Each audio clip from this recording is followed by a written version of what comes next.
Once upon a time, there was a girl, and she had such beautiful and long hair that everyone who saw her could not take their eyes off. The strands were so light, just golden. Therefore, they called her Goldilocks. For all her beauty, she was a very naughty little girl. Mom always allowed her to walk in the yard, but ordered her not to go into the woods behind their house. Goldilocks was very interested to know what is in that forest. And so, while Mother did not see, she somehow left the house into the forest. The girl walked for a long time in the forest. Either he finds a berry, then looks at a beautiful flower, then listens to how the birds sing. So she got lost in the forest. And suddenly she saw an unusual house in a clearing. Goldilocks approached him quietly. I walked around but did not see anyone. She knocked on the door, but no one answered. Then she knocked harder, and the door opened itself. Goldilocks entered cautiously. 3 bears lived in that house.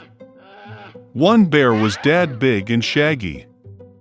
The other was a mother bear. It was smaller. The third was a little bear. The bears were not at home because they had gone for a walk in the woods. The girl entered the room and saw 3 bowls of porridge on the table. The first bowl, the biggest one, was the daddy bear. The second bowl, the smaller one, was the mother bear, and the third, the smallest, was the bear cub.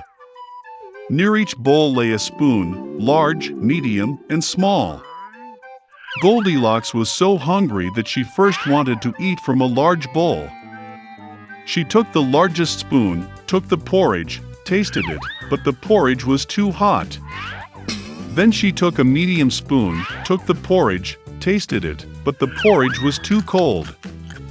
Finally, she took a small spoon and tasted the porridge from the small bowl. This porridge was neither hot nor cold, just right. And Goldilocks ate all the porridge from the little bowl. After eating, the girl wanted to sit and saw 3 chairs near the stove, one large, another smaller, and the third, very small, with a little red pillow.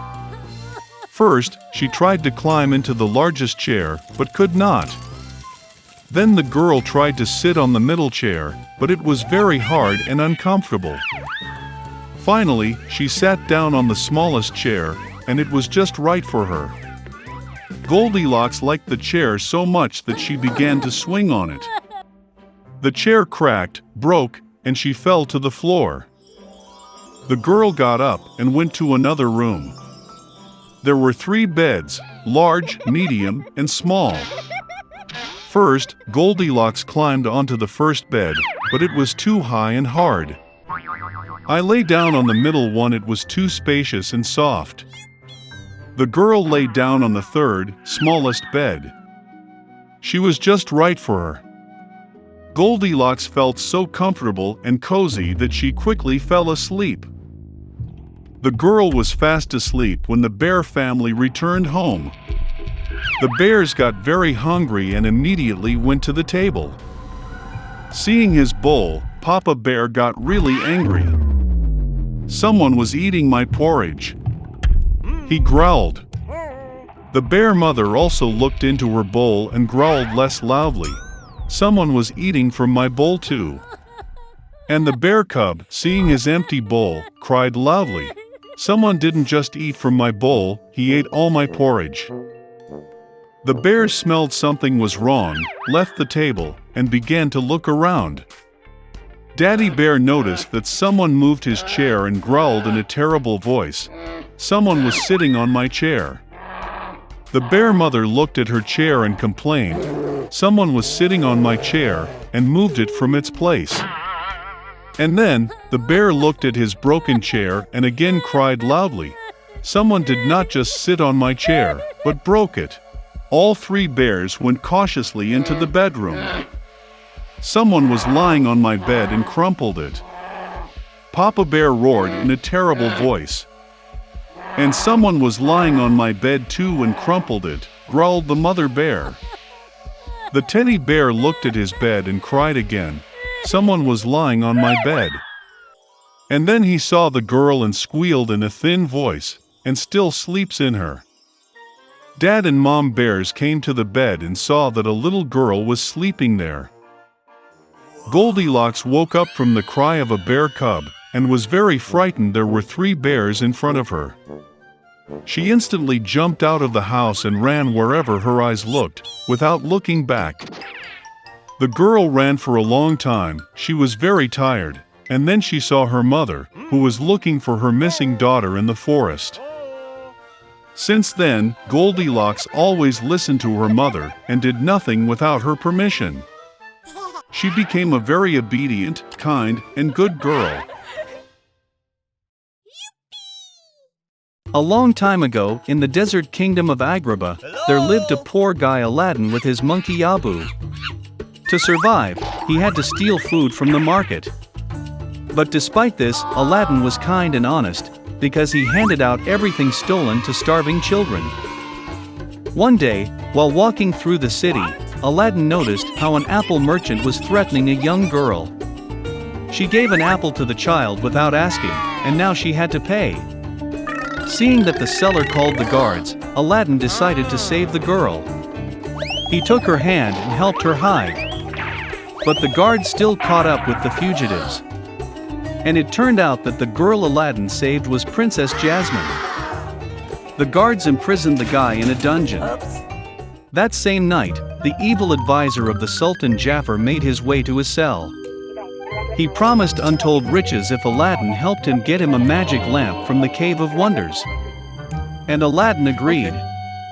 Jafar took the guy with the monkey to the cave, but in front of the entrance forbade him to touch anything except the lamp. In the cave, Aladdin found a magic carpet and a lamp. But Abu could not stand the prohibition and touched one of the rubies. The cave began to collapse. Then the magic carpet caught them and flew away to the ruins of the ruined castle. Aladdin looked for a long time at the lamp that he had brought with him from the Cave of Wonders. She was very dusty. When Aladdin wiped the lamp with his hand, Jinn burst out of it. He announced to Aladdin that he had been in the lamp for many years, and for his salvation he could fulfill any 3 wishes. Aladdin promised to use only 2 wishes, and the third to free Jinn from the lamp forever. Looking at the stars, Aladdin remembered the princess. He fell in love with Jasmine, but an ordinary thief could not impress the princess. Then Aladdin spent his first wish to become a prince. Arriving at the palace to the Sultan, Aladdin in the guise of a prince tried to win the heart of Jasmine. But the princess was adamant, because she had long fallen in love with the commoner who saved her at the bazaar. Meanwhile, Jafar noticed the false prince in the palace. The evil advisor tricked the guy into the tower, and with threats began to elicit where the magic lamp was. Receiving no answer, Jafar pushed him from the high tower into the sea. Suddenly, Abu flew in with a lamp on the rug, and Aladdin managed to rub it. Then Jinn appeared and saved them, thereby using the second wish. Back at the palace, Aladdin told the Sultan that Jafar is an evil wizard who is about to betray the kingdom. The Sultan arrested his advisor, but under cover of night the sorcerer managed to get out of the dungeon. He made his way into Aladdin's chambers and stole the lamp, becoming Jinn's new owner. Jafar spent his first desire to become a sultan. And with the second desire, he requested the power of the most powerful wizard in the world. Having received his, Jafar magically transported the guy with the monkey to the icy wasteland. And he decided to force Princess Jasmine to marry himself. While the wedding ceremony was going on, the magic carpet found out where Aladdin and Abu were, and then returned them to the castle. Seeing Jafar, Aladdin began to tease him, calling him the second in power after Jinn. Then an angry Jafar spent his last wish to become an almighty genie. Turning into a genie, Jafar suddenly became a slave to the lamp himself. Weakening, he promised Aladdin revenge. But before he could finish his curses, the lamp pulled him inside. Jean carried Jaffar's lamp to the Cave of Wonders, and order was restored to the kingdom. Aladdin decided to keep his promise, so he spent his third wish to free Jean from the lamp forever. And the Sultan, who saw that Aladdin and Jasmine were in love, allowed them to get married. And they lived happily ever after, and the kingdom of Agrabah only prospered over the years.